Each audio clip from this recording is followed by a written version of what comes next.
Baik, bismillahirrahmanirrahim. Assalamualaikum warahmatullahi wabarakatuh. Pada kesempatan ini, kesempatan pertemuan pertama mata kuliah sosial dan inovasi media. Di pertemuan pertama ini saya akan membahas tentang konsep dasar komunikasi multimedia. Nah, untuk perkenalan mungkin sudah tidak asing lagi ya, karena ini mata kuliah di semester 7 sudah beberapa kali belajar dengan saya gitu ya di mata kuliah yang lain. Nah, kita langsung saja ke sistem perkuliahan. Perkuliahan kali ini bobotnya yaitu 2 SKS dengan tugas dan UTS yaitu 20% dan UAS absen itu adalah 30%. Dan boleh diizinkan tidak hadir atau tidak absen itu sekitar 3 kali maksimal atau 75% kehadiran memenuhi. Nah, materi kali ini kita akan membahas tentang apa itu pengertian multimedia, terus kompresi dari bit-bit media itu sendiri dan digitalisasi media gitu ya. Nah, masuk ke pengertian, sebelum kita masuk ke apa itu multimedia, mungkin tidak asing ya. Apa yang Anda ketahui tentang multimedia? Ya, multimedia mungkin kita sering ketahui itu adalah media TV ya atau media radio, alat musik, telepon, komputer, terus media alat musik dan media-media yang lainnya gitu ya. Nah, multimedia ini pada pengertiannya terdiri dari dua kata multi dan media. Nah, multi ini dalam bahasa Latin berasal dari banyak atau bermacam-macam, sedangkan media atau medium ini berarti sesuatu yang dipakai untuk menyampaikan atau membawa sesuatu. Nah, dalam kamus Amerika Heritage Electronic Dictionary, ini medium atau alat untuk mendistribusikan dan mempresentasikan informasi. Ya. Jadi multimedia ini dapat diartikan sebagai penggunaan atau beberapa media, ya, atau benda atau menggabungkan dari penyampaian informasi, entah itu bentuk teks, ya, audio, grafik, animasi, video, gitu ya. Nah ini masuk ke dalam multimedia, gitu ya. Jadi apapun yang disampaikan dalam bentuk-bentuk ini itu bisa termasuk ke dalam multimedia, apapun itu medianya, gitu ya. Nah, pemanfaatan komputer ini untuk membuat sebuah atau menggabungkan sebuah teks ke dalam grafik atau grafik ke dalam audio atau audio video gitu ya dan gambar animasi dicampur. Nah, ini dengan menggabungkan link tools atau memungkinkan pemakai melakukan navigasi atau berinteraksi dan berkomunikasi. Nah, output multimedia ini berbentuk sebagai citra digital gitu ya. Entah itu gambar yang bergerak atau gambar tiga dimensi atau gambar yang memang interaktif. Jadi contohnya seperti game gitu ya. Nah, sebelum kita masuk ke dalam multimedia, ke hal multimedia yang lebih dalam, kita lebih pertama yang kita bahas itu apa rahasia otak kita. Nah, kenapa multimedia itu digunakan dan kenapa otak kita itu lebih senang menggunakan fasilitas multimedia daripada fasilitas yang lain ketika menggunakan sesuatu. Nah, otak kita itu terbagi dari 3 sisi ya atau 3 bagian. Ya, ada otak kiri ini lebih kepada membahas tentang bahasa matematika, sentuhan untuk tangan kanan gitu. Jadi kalau kiri itu yang kanan gitu. Terus ada ilmu pengetahuan, menulis, logika dan yang lainnya. Jadi lebih kepada hal-hal yang logis gitu ya untuk otak kiri. Sedangkan otak kanan ini lebih kepada hal-hal seni, ya, fantasi atau kreativitas ya. Contohnya seperti musik, sentuhan tangan kirinya ke kesenian, persepsi, imajinasi, fantasi, emosi sampai motivasi dan semangat ya. Sedangkan untuk penghubung dari kiri dan kanan itu ada otak tengah. Nah, otak tengah ini lebih kepada tentang spiritualitas, tata cara, nilai ya, value, terus moral, norma, keutuhan kemanusiaan gitu ya. Nah, ini lebih kepada otak otak kanan. Nah, eee, contoh otak kanan, nah ini contoh otak kanan yang sering kita pakai ada warna. Kita bisa membedakan warna dari mulai merah, terus kuning, biru, terus ada biru muda sampai kuning muda. Nah, ini yang kita ketahui ini adalah penggunaannya memakai otak otak kanan gitu ya, bukan cara perhitungan. Melihat sebuah warna, melihat sebuah karya seni, melihat sebuah, eee, kreativitas lah segala macam, ya, itu imajinasi, itu lebih kepada otak otak kanan, ya. Nah, jadi otak kanan itu, eee, kita bisa mengingat sesuatu hal, ya, lebih panjang dengan otak kanan gitu, daripada menghafal sesuatu dengan otak kiri. Nah, apa buktinya dari sana gitu ya. Nah, kita akan buktikan, nah ini adalah teori evolusi ya. Evolusi zaman dulu sebenarnya karya seni itu ada dari mulai zaman manusia purba gitu ya, katanya gitu ya. Meskipun memang kita itu bukan turunan manusia purba, tapi kita itu turunan Nabi Adam ya. Nah, karya seni dari zaman dulu, zaman, Nabi Adam sampai sekarang itu tetap ada. Entah itu berupa tulisan zaman sejarah, bukan zaman prasejarah, tapi zaman sejarah itu sudah ada tulisan segala macam, itu, masuk ke dalam, proses media-media ketika zaman dulu itu menulis itu ada di dalam kulit pohon gitu ya, atau kulit binatang atau apa. Zaman sekarang itu lebih berkembang lagi ya, dari mulai kertas sampai di dalam menulis dalam sebuah gadget ya. Nah, apa pentingnya multimedia? Nah, yang pertama pentingnya multimedia ini sebagai alat bersaing perusahaan atau sarana promosi. Jadi mana yang menarik itu mereka yang akan mendapatkan banyak perhatian gitu ya. Nah, multimedia ini sangat penting sekali. Contohnya ketika iklan dalam sebuah produk itu menarik gitu ya. Meskipun produk yang baru pertama kali orang akan penasaran, oh ini ternyata produk yang diiklankan yang lucu itu gitu ya. Nah, contohnya iklan-iklan beberapa telepon untuk operator seluler itu kreatif-kreatif ya, sudah banyak mendapatkan penghargaan dan itu sangat apa ya, sangat sangat, menggelitik sekali ya. Ketika kita tahu, oh ternyata iklannya iklan produk ini, akhirnya banyak sekali orang yang tanda kutip itu menjadi sebuah korban iklan ya di sana. Karena apa? Karena kita terhanyut dalam, promosi, dalam, kreativitas dari iklan tersebut, dari multimedia tersebut. Terus meningkatkan daya baca atau menarik, minat gitu ya. Jadi kalau kita membaca sebuah huruf yang, monokrom ya atau hitam yang putih dengan dibandingkan dengan warna yang gejreng seperti merah gitu ya, orang akan lebih tertarik dengan warna yang merah. Makanya beberapa iklan, beberapa produk ya, beberapa perusahaan besar kebanyakan itu mereka memilih warna merah. Karena apa? Ketika dari jauh jalan ketika seorang mengendarai mobil terus melihat plang dengan logo warna merah dan dengan bentuk tulisan bentuknya seperti itu, mereka sudah kenal, oh ternyata di perusahaan ini gitu ya. Oh ternyata ketika lapar, contohlah, perusahaan seperti Coca-Cola, McDonald gitu yang banyak sekali menggunakan warna-warna dasarnya merah. Karena apa? Dari kejauhan pun itu mereka sudah kenal, apalagi dengan bentuk yang simpel gitu ya. Dengan bentuk yang simpel dengan ciri khas tertentu. Nah, terus meningkatkan daya baca yang menarik dan minat. Nah, yang ketiga itu membantu meratakan zaman informasi ke jutaan orang yang belum memakai komputernya. Jadi orang-orang ini, dari zaman dulu kreativitasnya seperti itu ternyata ada kreativitas seni kontemporer ya. Seni yang memang, ada juga seni yang tergantung kepada zaman dan mereka akan terhanyut dan menyesuaikan dengan keadaan zaman gitu ya. Ada model-model tertentu, mungkin kalau zaman dulu itu ada model tahun 2020, mungkin tahun depan tahun 2021 modelnya akan berbeda lagi ya, trennya akan berbeda lagi di sana. Nah, ini mengutip dari beberapa terhadap memory recall gitu ya. Ini menurut penelitian Treitzer tahun 1967. Ini orang dapat mempresentasikan dari fakta yang dapat diingat pertama dari membaca itu sekitar 10%. Jadi orang dapat membaca atau dapat mengingat suatu bacaan itu sekitar 10%. Terus kalau dengan mendengar itu bisa 20%. Makanya eh, orang lebih senang mendengar radio. Ya, kita tahu dongeng di radio tersebut ya. Anak kecil ketika mendengarkan dongeng waktu kecil mereka akan tetap ingat di sana karena dari mendengar. Terus kalau dari melihat ya, dari melihat mereka akan ingat sekitar 30%. Ya. Jadi diperlihatkan suatu praktek kimia gitu ya, mereka akan ingat sekitar 30%. Terus kalau ada campuran antara mendengar dan melihat, ya ada audio visual, mereka akan lebih ingat 50%. Kita bisa mengingat sebuah film dengan audio visual seperti itu sampai kapanpun, oh ternyata ini film ini, oh cuplikan film ini, sangat membekas gitu ya. Itu sekitar 50%.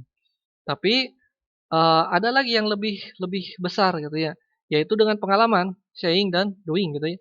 Jadi dengan pengalaman itu sampai 80%. Jadi contoh, ketika kita contohlah, kecelakaan ya, kecelakaan ketika ngendarain sebuah kendaraan, kecelakaan di suatu tempat. Nah, ketika kita melewati tempat tersebut, ingat tempat itu ya, kita akan tahu kecelakaannya jam sekian ya, di mana, di sana, di sebelah sana, posisinya seperti apa, terus tanggal berapa, tahun berapa, itu kita ingat, sangat ingat sekali, ya.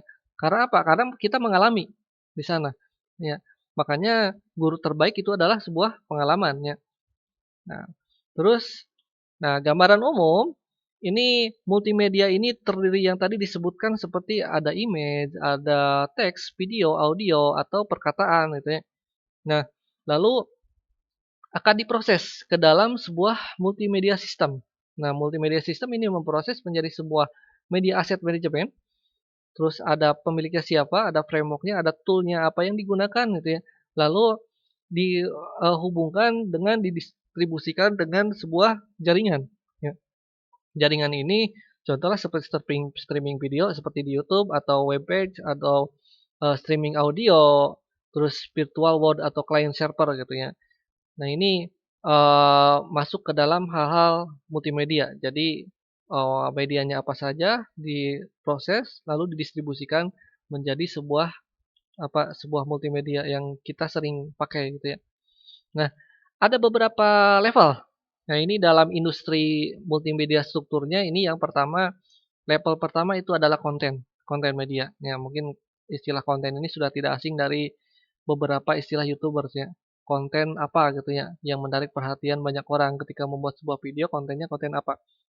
Biasanya tim kreatif yang berusaha untuk menemukan konten apa yang menarik gitu ya, atau prank atau apa itu terserah ya di sana. Nah ini konten-konten yang memang sangat menarik, entah itu konten eee, sosial eksperimen gitu ya, atau yang lainnya. Terus level kedua ada aplikasi, software. Nah, software apa yang digunakan. Nah, terus platform apa, hardware-nya, hardware apa yang dipakai gitu ya. Nah, dari aplikasi dan hardware ini gitu, ini sangat menentukan, dari level 2 dan level 3 ini sangat menentukan siapa penggunanya gitu ya. Jadi contohlah, pengguna YouTube itu lebih banyak dari pengguna streaming yang lain, maka kita bisa memilih YouTube gitu ya. Terus keuntungannya dari sisi finansial itu lebih bagus YouTube atau bagus streaming yang lainnya. Contoh ada, Facebook atau apa gitu ya. Nah ini, bisa menjadi pertimbangan. Nah, terus YouTube juga itu ditentukan untuk posisinya untuk anak-anak atau untuk orang dewasa atau untuk remaja, itu menentukan ruang lingkupnya di sana ya. Contohlah ketika kita membuat konten, video nyanyi untuk anak-anak, lalu aplikasinya yaitu sebuah sebuah software, yaitu software-nya untuk merekam dan men-streaming-kan yaitu pakai pakai YouTube. Nah, platform yang digunakan, nah, karena YouTube itu bisa streaming lewat, handphone, maka daya cakupnya itu lebih besar. Karena orang itu lebih banyak, mempunyai handphone daripada mempunyai laptop atau smart TV ya. Nah, dari sana, daya cakup atau kita bisa meraih meraih, apa, meraih seseorang, meraih anak-anak dengan ruang lingkup yang lebih banyak di berbagai negara, itu menggunakan 2 pilihan yang tadi, kontennya konten anak-anak gitu ya, terus aplikasinya pakai YouTube, platformnya dikhususkan untuk mobile gitu ya, dan networking-nya. Nah, networking-nya ini memakai apa? Networking atau LAN atau internet atau apa gitu ya. Nah ini struktur ini menentukan, ya menentukan apa yang akan kita pakai, apa yang akan kita buat, dan alat-alat apa saja yang akan kita gunakan. Nah, terus apa itu software, apa itu yang disebut dengan software? Nah ini software ini dibagi-bagi ya, dibagi-bagi jenis-jenisnya. Ada seperti software Office aplikasi yang sering kita gunakan, ada PowerPoint, Word, Excel, atau mungkin juga seperti, eee, WF ya, atau OBS atau ODT ya, itu banyak sekali ya. Terus ada operasi sistem, ada Linux, ada Mac, ada Windows ya. Terus ada aplikasi multimedia sendiri ya, itu banyak sekali, ada Premiere, ada, Adobe, ada apa banyak ya. Nah, terus kalau programming sendiri ya banyak, ada C++, ASP.NET, ada Python, banyak sekali. Nah, terus simulasi dan personal software. Nah, ini ditentukan. Jadi, apa yang akan kita gunakan.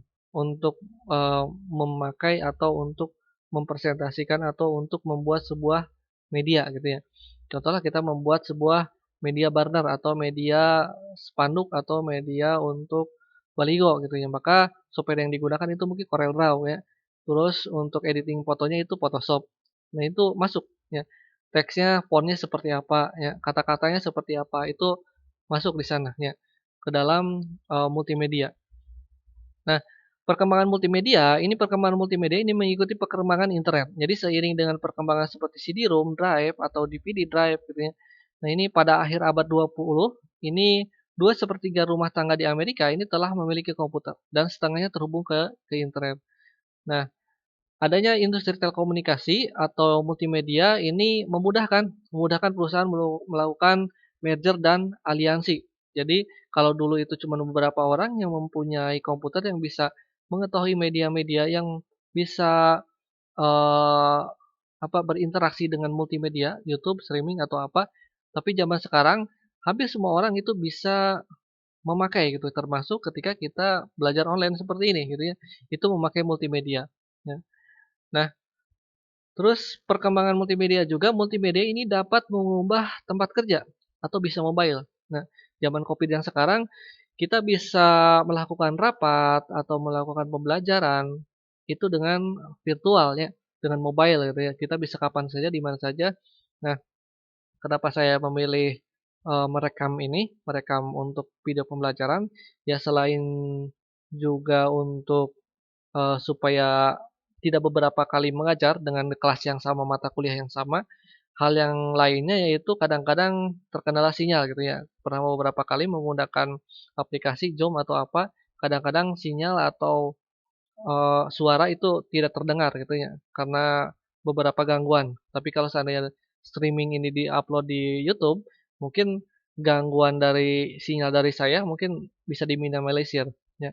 Tinggal tergantung pada ketika streaming oleh mahasiswa, apakah lancar atau tidak sinyalnya di sana. Nah, terus bisa juga ditonton kapanpun, asalkan memang ditontonnya pas minggu ketika mata kuliah ini gitu ya. Jadi jangan ditumpuk ketika belajar mata kuliah untuk bab pertemuan pertama, ya di minggu pertama saja, boleh kapan saja gitu ya. Nah, terus multimedia juga mengubah cara orang berbelanja atau teleshopping. Nah, ini sering kita lakukan. Jadi kalau zaman dulu, saya ketika mencari sebuah alat komputer, maka saya harus datang ke Bandung, naik motor gitu ya, cari entah itu ke Kang Daga, entah ke BIP gitu ya, dan mencari alatnya harus, keliling-keliling dari lantai atas sampai lantai bawah. Tapi ketika zaman sekarang, karena belanja itu sudah bisa online, tanpa harus datang ke Bandung, menyempatkan waktu segala macam, kita bisa berbelanja kapanpun, dimanapun asalkan ada, medianya ya. Nah, kita bisa mencari itu lebih cepat. Jadi mencarinya tidak usah keliling dari atas sampai bawah, cukup di-search di dalam perangkat media kita gitu ya, dan itu lebih memudahkan ya, lebih memudahkan cara orang ketika berbelanja ya, dan manfaatnya juga ketika kepada orang-orang yang sibuk, tidak sempat untuk menyempatkan waktu untuk belanja, memilih-milih barang, pilihan untuk online shop itu lebih bagus ya. Nah, terus multimedia juga mengubah cara akses informasi atau baca koran. Nah ini, banyak sekali hal-hal yang memang tergeser. Jadi, apa itu yang abadi, sebenarnya di dunia ini tidak ada yang abadi. Yang abadi itu cuman ada perubahan itu sendiri gitu ya. Jadi setiap hal itu pasti berubah dan perubahan itu adalah hal yang abadi, hal-hal yang pasti ya. Nah, perubahan, dari zaman dulu ketika saya SMP, ketika untuk, surat-suratan gitu ya, itu harus datang ke pos ya. Menulis surat dengan kertas yang bagus gitu ya, ditulis, dikirimkan ke pos dengan materai, akhirnya bergeser lagi dengan SMS ketika zaman kelas 3 SMP ya, akhirnya bergeser lagi ada MMS, bergeser lagi ada chatting BBM gitu ya, sampai sekarang ada WA, ada Telegram ya, dan itu lebih memudahkan ya, termasuk ke dalam koran. Ketika zaman dulu itu membaca, sebuah berita, itu harus kita beli koran dulu ya, atau kita membacanya di TV, tapi zaman sekarang itu mulai tergeser. Hampir sama ketika zaman radio tergeser oleh TV. Nah, zaman sekarang itu TV tergeser oleh internet. Banyak sekali smart TV yang memang masih terhubung oleh internet. Kita bisa memilih, tayangan di YouTube, di UTV atau di apapun itu dengan sesuka hati kita gitu ya. Berita itu sesuai hati kita gitu ya. Dan itu, lebih membuat pengalaman yang lebih menyenangkan gitu ya. Jadi schedule-nya apapun, contohnya kita mau menonton sebuah film ya, sebuah film, kita tidak usah datang di hari, waktu, jadwal tepat film itu tayang ya, tapi kita bisa nonton kapan saja, di mana saja, eee, apa yang akan kita mau tinggal dicari videonya di internet ya, dan itu lebih memudahkan. Banyak sekali hal-hal yang tergeser oleh internet dan itu adalah sebuah perubahan hal yang pasti ya. Nah, terus multimedia application. Nah, ini multimedia application ini banyak sekali digunakan. Ya, ini banyak, dalam bidang apa saja, dalam bidang pendidikan, dalam bidang kesehatan, terus ada consumer elektronik, ada geografi, SIG, ya, ada navigasi sistem, GPS, terus ada bisnis, finance, ya, seperti untuk saham dan segala macam. So, ada high quality communication gitu ya. Seperti untuk ketika kita, berbicara, berkomunikasi, terus ada digital library, ada perpustakaan digital. Kalau zaman dulu itu perpustakaan itu harus dengan perpustakaan gedung yang besar, kalau perpustakaan digital itu cukup dengan storage yang besar gitu ya. Nah, terus ada entertainment ini untuk hiburan, ada telekomputing ya, terus ada Publix, ini untuk publikasi, terus ada virtual reality, terus ada komersial elektronik, perusahaan, corporation, dan yang lainnya. Ya, ini banyak sekali ya, banyak sekali. Nah, contoh di penerapan multimedia dalam bidang kesehatan. Nah, ini biomedical data akuisisi ya, transmission, storage, dan interception gitu ya. Nah, terus ada diagnosis AIDS dan telemedicine. Nah, ini komputer ini banyak sekali digunakan dan ini sangat membantu dalam bidang kesehatan, meskipun tidak dalam kesehatan saja, hampir semua hal gitu ya, dari pemerintahan, dari bisnis dan segala macam. Nah, sampai ada jurusan tertentu ya, untuk kesehatan itu untuk komputer dari nurse ya.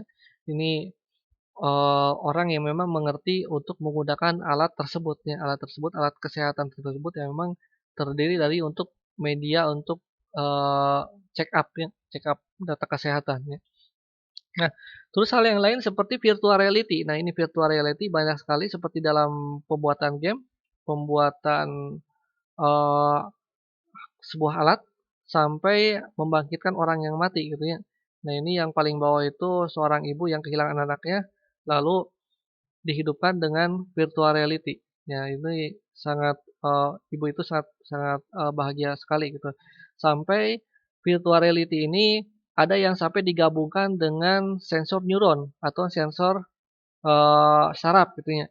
Jadi ketika seseorang mau membuat sebuah alat, itu mereka tinggal memikirkan saja, tinggal berimajinasi. Mungkin zaman yang akan datang itu sudah seperti itu ya. Jadi bekerja itu tidak pakai tangannya, tapi cukup pakai otak saja atau pakai imajinasi saja gitu ya. Hampir sama seperti dalam film Iron Man ya. Nah, terus ini multimedia internet. Nah, ini merupakan jaringan global yang terhubung ke setiap saat yang berisi berbagai macam layanan media.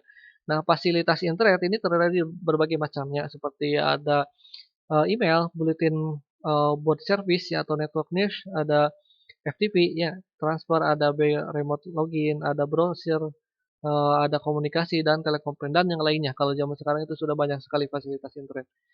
Nah, ada kolaborasi everyone. Ini kolaborasi, multimedia ya.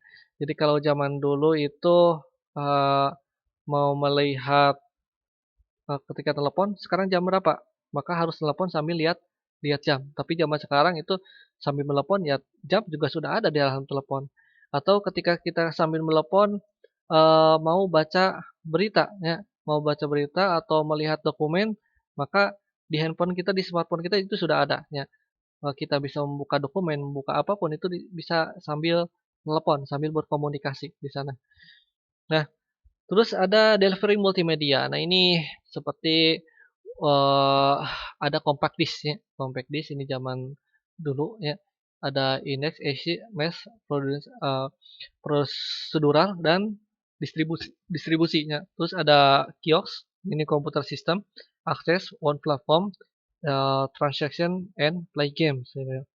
Terus ada juga convenient, redundant, personal cost, but expensive maintenance gitu ya. Dan ada online web page, products advertising dan demos ya. Jadi ini banyak sekali hal-hal yang memang bisa ditransferkan lewat multimedia termasuk ATM ya. Nah, apa karir di dalam multimedia? Nah, apakah multimedia itu menjanjikan untuk masa depan? Nah, kalau dibilang seperti itu justru sangat menjanjikan ya. Terutama dalam bidang promosi ya, dalam bidang eee, komunikasi komunikasi visualnya di sana. Nah, bidang-bidang multimedia ini seperti dalam bidang pemasaran, animasi, perekaman CD dan DVD, ya, terus ada desain multimedia, elektronik publish, terus desain game juga masuk ke multimedia, desain presentasi simulasi, sampai perancangan konstruksi dan produksi video.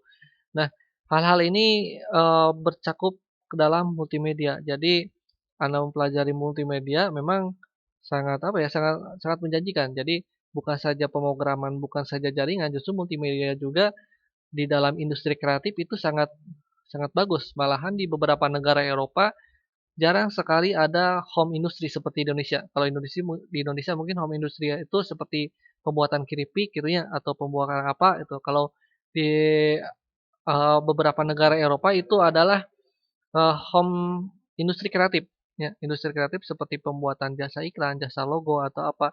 Itu industri-industri kreatif itu sangat tumbuh besar pesat ya.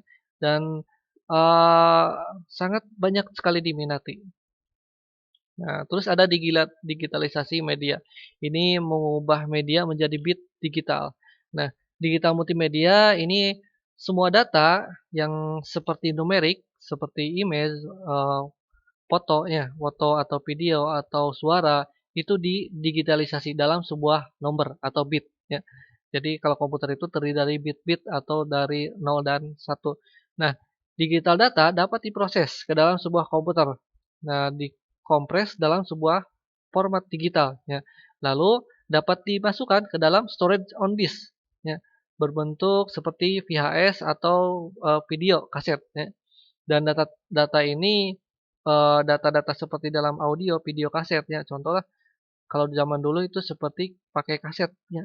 Lalu ditransferkan zaman sekarang itu musik itu ada di MP3 ya. Dan bisa disimpan dalam storage atau disk ya. Dan setiap data-data digital yang tadi sudah dikonversikan dalam bentuk digital, data ini bisa ditransmisikan dengan digital dengan informasi dan dapat diketahui letak kesalahannya ya. Kalau zaman dulu itu ketika membuat sebuah studio foto atau studio musik gitu ya, ketika membuat atau merekam sebuah lagu, apakah lagu itu timingnya bagus atau tidak, ketika menggitar atau drumnya itu pas atau tidak waktunya, ketika untuk waktu tertentu, maka itu bisa dia dilihat di dalam sebuah software gitu ya. Untuk mengeceknya apakah timing untuk pemainan drum itu pas atau tidak, atau ketika kesalahan itu bisa diminimalisir, bisa digeserkan untuk permainannya sehingga apa, sehingga si musik itu enak sekali didengar. Karena apa? Karena timingnya pas gitu ya. Dan itu bisa dikoreksi error untuk timingnya. Nah, ada digital advantage ini, digital ini not affected by processing. Ada compression, more data per channel, ada processing cost, analognya ini, but digital ini cost-nya ini lebih apa, lebih lebih ada beberapa harga yang memang harus dibayar lebih mahal, tapi kemudahan juga itu didapatkan ya di sana. Nah, kompresi bit-bit dalam media. Ini menghemat bit untuk multimedia. Jadi tujuan kompresi multimedia ini pertama tujuan utama untuk menghemat penggunaan bit atau bagi representasi digital yang efektif dari sinyal multimedia. Nah, sinyal multimedia ini seperti ucapan, audio, musik, citra digital, video, dan lain-lain. Sedangkan aplikasi ini yang digunakan seperti komunikasi, internet, broadcast, storage, dan yang lainnya. Gitu ya. Jadi konversian dari setiap ucapan zaman-zaman dulu, video kemerdekaan itu dikonversikan dalam sebuah media digital. Ya. Kita bisa melihat video zaman dulu, mungkin rekamannya cuma ada di sebuah rekaman kaset besar sebesar roda beca gitu ya. Tapi ketika digitalisasi cukup di dalam sebuah chip saja gitu ya. Dan itu bisa dilihat oleh banyak orang secara bersamaan. Nah, dan di mana saja, kapan saja.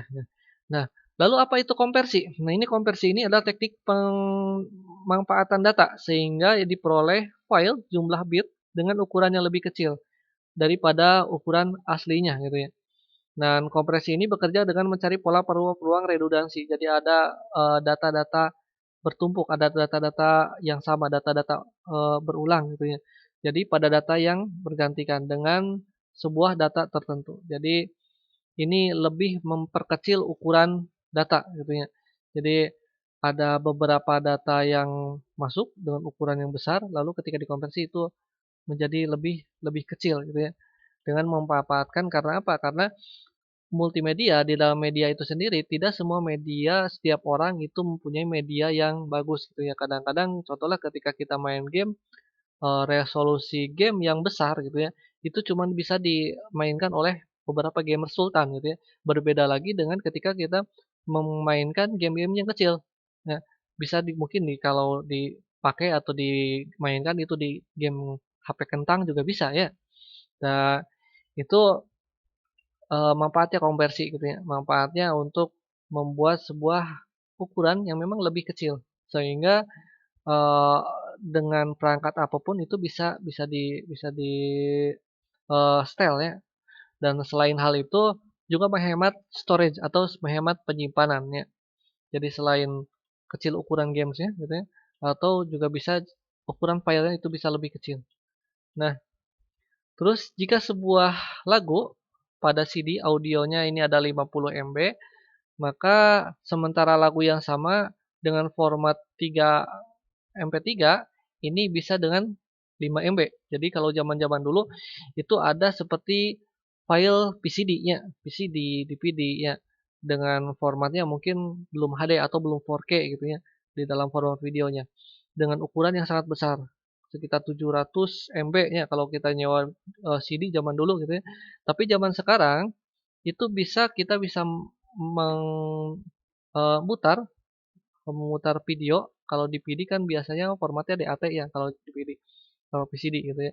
Tapi ketika kita bisa memutar dengan format MP4 atau format Blu-ray, itu ukurannya lebih kecil dengan kualitas gambar yang lebih bagus. Itu lebih kepada konversinya, konversi format.